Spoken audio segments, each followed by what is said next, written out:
Get ready. Start. What I have said above in regard to students in general would not, however, apply to the students of agricultural schools and colleges.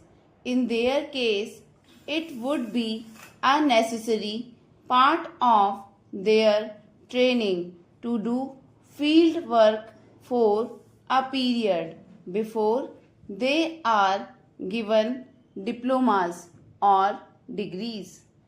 You are aware that on the advice of All India Council for Technical Education and Scientific Manpower Committee, it is proposed that engineering and technical graduates must do a period of service training before they can enter their profession. I think such training is even more necessary for the students of agricultural schools and colleges. I would in fact go further while the idea of conscripting students in schools and colleges would be difficult to put into practice. I do not see any reason why colleges and schools in the rural or semi-rural areas should not have an agricultural section attached to them.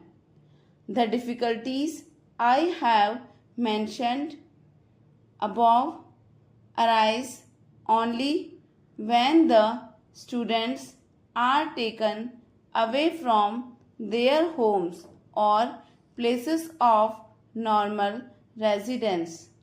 There would be no such difficulty if students are required to do some agricultural work in the course of their normal college or school life. The difficulty of finding adequate land may stand in the way of carrying out this program in educational institutions in large towns and cities.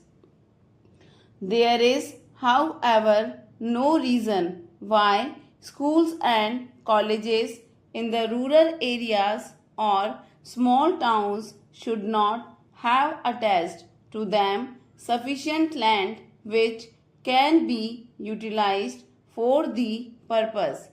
Even colleges in larger towns and cities can cooperate in such a program by establishing centers where during vacations and other holidays students can acquire an experience of simple practical agriculture by working on the farms. Many of you know that the universities in the UK and the USA sometimes adopt villages. I hope that in India also schools and colleges in urban areas will adopt villages. There should be friendly competition among educational institutions as to which have done the best rural work. I hope that this conference will devise some method of carrying out this program and also advise the Indian Council for Agricultural Research to set up a section devoted exclusively to the development of agricultural education in schools and colleges. This shall enable you to overcome the shortage of food in our country in future. One grave drawback to which I would like to draw your attention is our curious failure to realize the dangers inherent in our present food situation. It is strange that, in spite of a shortage of food and the people's knowledge on the fact, there is no passionate urge among them to increase food production in the country. If our young men and women in colleges and schools are not sensitive to our problems, how are we going to overcome the perils which face us? I am sure you can all help in creating in young men and women a sense of the urgency of our problems. There are, of course, certain necessary measures which lie outside the sphere of educational authorities. Colleges and schools can, however, contribute a great deal to the solution of the problem if they create in young men and women the enthusiasm to increase the food production of the country. I am sure that if the universities provide extension education in agriculture, it will not only improve the quality of our agriculture but also make a deep impression on the public mind. It will help to break down the barriers which divide the literate classes from the unlettered. It will also improve the quality of our educated classes by bringing them nearer to the soil and giving a more practical bias to their minds. I referred earlier to countries where agriculture is more productive and gives far better results than in India for each unit of manpower.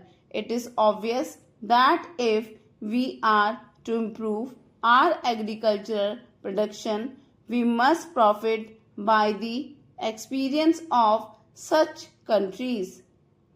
We must therefore create closer contacts with all countries which have applied scientific methods to agriculture and shown tangible results of such application. Naturally, the first country we think of in this connection is the USA in industry as well as in agriculture. She has made a phenomenal progress. We must try to adopt her methods in both fields. She has, under the Fulbright Act, other enactments, made a generous provision for receiving from and sending out to India teachers and students from various fields of study. We must take full advantage of her generosity and utilize the services of the American experts in the various fields of agriculture. The universities have always and in all countries played a leading part in transforming the quality of the life of the people. In order to perform this function successfully, the universities must base their programs on the real needs of the country. Until now, our university education has proved inadequate because it has ignored agriculture altogether. Stop.